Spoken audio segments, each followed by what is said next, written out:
One Notre Dame course is giving students the opportunity to explore the concept of freedom from inside the walls of a prison. The Explorations of Freedom from Inside Out class is taught by Michael Hebbeler and Sheila McCarthy, and it allows students and incarcerated individuals from Westville Correctional Facility to meet once a week at the prison, learning and discussing the concept of freedom with each other. And we are joined here today by Michael and Rose Ashley, one of your students. So first of all, welcome to Notre Dame Day. It's a pleasure to have you both. Thanks for having us, Pete. Michael, I want to start with you. A very interesting course. Can you tell us a little bit about the concept behind this Inside Out class? Sure.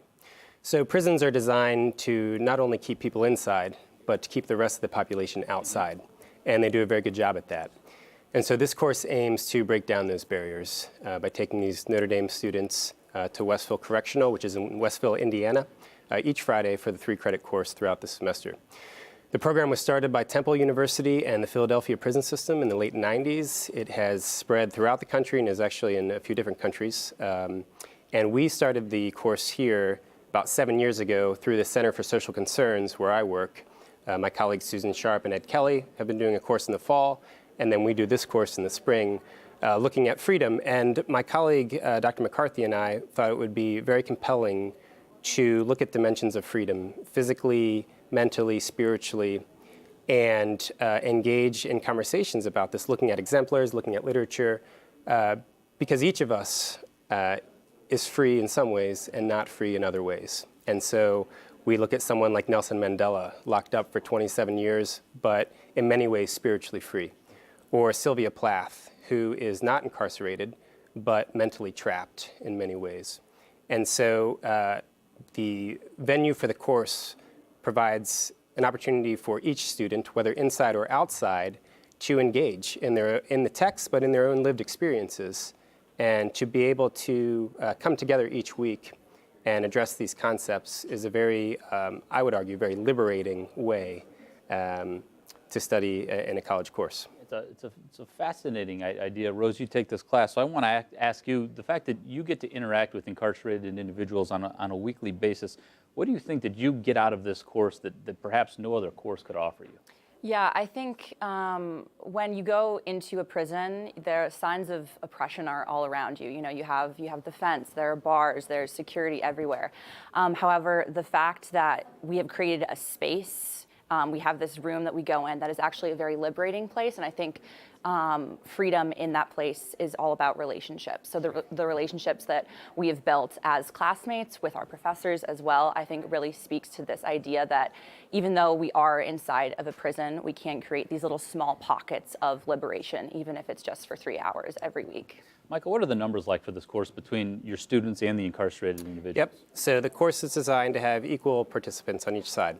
So in this particular course, we have 12 inside students and 12 outside students. That's each spring. In the fall, the Center for Social Concerns course at Westville has 16 inside students and 16 outside students. We've been doing this for about 7 years. Well over 300 students on the inside and the outside have come together. And then twice as many we've not been able to accommodate. Applications are very strong. So it's a very popular course on campus. So I'll pose this to both of you because I'm sure your perspectives are different. But what do you think the people on the inside get out of this? Do you want to go for it? So the learning goals are the same, but for inside and outside students. But one of the great things to see over the course of the semester, and now that we're wrapping up the semester, it's very apparent. When we begin, the applications on the inside look like, will the Notre Dame students judge me? Mm-hmm. Whereas students' applications on the outside might look like, gosh, my knowledge of prison is watching TV and I'm afraid, and what's this going to look like? And so both sides of students come in with different fears and anxieties, and we take great care at creating an environment where people feel safe and respected, and then to see the relationships develop throughout the course of the semester. For me, it's sort of two things: Catholic social tradition, principles of participation and dignity. So to provide the opportunity to engage in these conversations for both inside and outside students together, to participate in that way, and then the dignifying effect that has when someone is heard, someone is seen, because again, these barriers are created to keep these two populations separated. Sure. So to break through that, those are sort of some of the great outcomes, and I'll also offer a story from last week And a different version of this story seems to happen each semester, where at the end, a student says, because we wear name tags for each class, and we distribute them at the beginning, collect them at the end. And in collecting the name tags, students on the inside say, can I keep my name? Because this course gave it back to me. I know my Department of Corrections number. I've memorized that. That's my identity in this place. But now I've got a name, a first name. That's wonderful. And I hate to stop you, but we're out of time, Michael. But this is a fascinating course of study, and I thank you both for coming on and sharing this with us. Thank you so much. For the work that you do.